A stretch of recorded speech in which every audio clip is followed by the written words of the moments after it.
Opposition Congress Party held a news conference today, and this is what he's been saying about the results of the Indian election.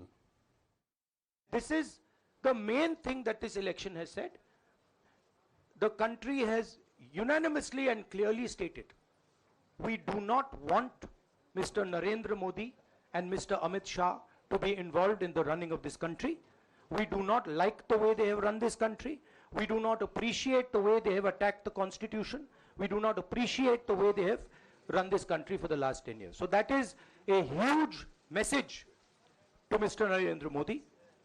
I'd like to thank everybody who has participated in this election.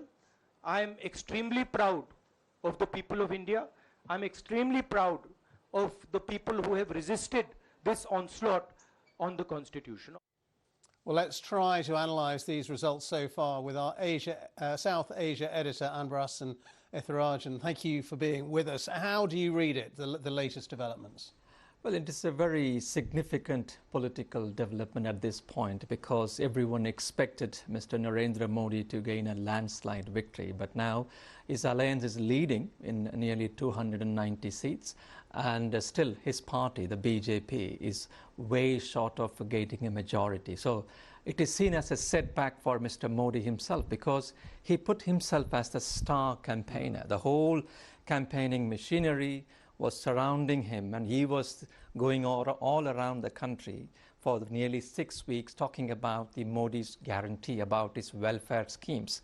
So this would be seen as how the aura of invincibility can be broken by opposition parties if they are united, because these opposition alliance parties, they came together last year to form this grouping, and they realized their own survival is at stake if they allow the BJP to continue to rule, if they allow Mr. Modi to be the Prime Minister, because many opposition leaders were jailed just before the election.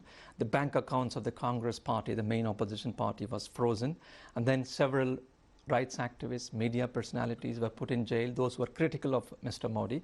Though the government denies that there is any political motive behind it, several think tanks and then several Western groups have said India, which was free, now they call it as partly free and an electoral autocracy. So the survival of the opposition parties was at stake, and that is why they came together, put up a single candidate in most of the states, and that is the performance they got now.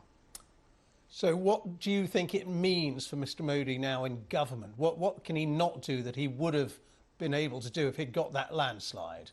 If you look at the previous two governments from 2014 and 2019, Mr. Modi's party had a full majority, in fact, 303 seats in 2019. That allowed them to implement their Hindu nationalist agenda, what people call a supremacy agenda. And that was one of the points by the opposition, that if you give them 2/3 majority, they will rewrite the constitution. This was an allegation which was rejected by the BJP. Changing the constitution, nature of India's secular democracy, that was a threat. If you just saw the picture of Rahul Gandhi holding a copy of the constitution, yeah. And this election, people were talking more about how to save the constitution, how to save democracy, how to save the rights of the people, even though there were other issues like cost of living and about inflation and unemployment was major issues. There was a community coming together saying, no, our constitution could be changed. So here, Mr. Modi will find it difficult without the coalition support to implement, for example, a common civil law for all the communities, because in India you have a Muslim personal law, Christian personal law. So this will go against the secular ethos of the country. Now he may find it difficult to push through this hardline Hindu agenda. Very interesting. Anbarasan Ethirajan, our South Asia editor, and it's been a fascinating election, actually. Thank you so much for that analysis. Thank you. Right, let's